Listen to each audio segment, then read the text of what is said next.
시청자 여러분 안녕하십니까? BTV 뉴스 특보입니다. 수도권에 적용된 사회적 거리두기 2.5단계와 5인 이상 사적 모임 금지 조치가 17일 종료됩니다. 서울의 1일 신규 확진자 수도 100명대를 보이는 등 고강도 거리두기 효과가 나타나고 있는데요. 하지만 아직은 안심할 단계가 아니라는 진단 속에 거리두기와 5인 이상 모임 금지 조치가 연장될 것으로 전망되고 있습니다.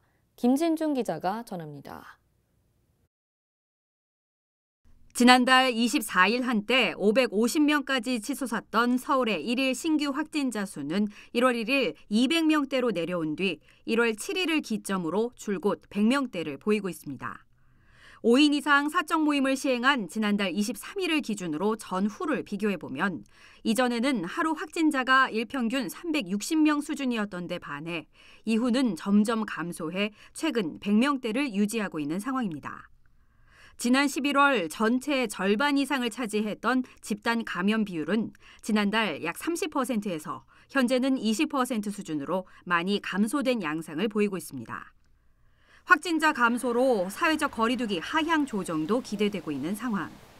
서울시는 5인 이상 집합 금지 조치가 코로나19 확산세를 잡는 데 어느 정도 효과적이었다며 이를 포함한 사회적 거리두기 연장 여부를 논의 중입니다. 지속적으로 이제 5인 이하 집합 금지를 통해서 집단 감염은 감소되어지고 개인 간의 부분 자체도 비율 자체는 올라갔지만 절대적인 수치 자체는 많이 감소해서 효과가 있다고 생각을 하고 있고요. 중대본이나 전문가 의견을 통해 가지고 5인부터 사적 모임 금지 조치를 포함해서 사회적 거리두기 연장 여부 그리고 실질적으로 어떻게 해야 되는지에 대해서 논의를 하고 있습니다. 최근 버스와 지하철, 택시 등 대중교통 관련 확진 사례가 나온 데다 요양병원과 종교시설을 중심으로 감염 전파가 이뤄지고 있는 부분은 안심할 수 없는 요인으로 꼽힙니다.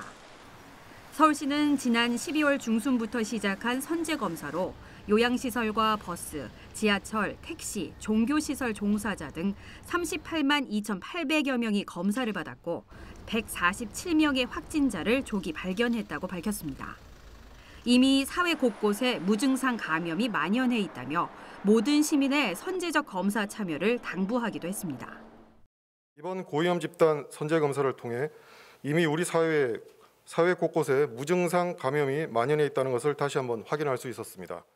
시민들과 밀접하게 근무하시는 상수도 도시가스 검침원, 대형마트 종사자, 전통시장 종사자, 배달 대행업 종사자에 이르기까지 선제 검사를 확대 시행할 계획입니다. 지난 연말 서울, 경기, 인천 등 수도권에 내려진 사회적 거리두기 2.5단계는 17일 끝이 납니다. 하지만 코로나19 감소세가 아직 안심할 수준은 아니라는 점과 2월 설 연휴를 앞두고 있다는 부분에서 사회적 거리두기와 5인 이상 사적 모임 금지 조치가 연장될 것으로 전망되고 있습니다. BTV 뉴스 김진중입니다.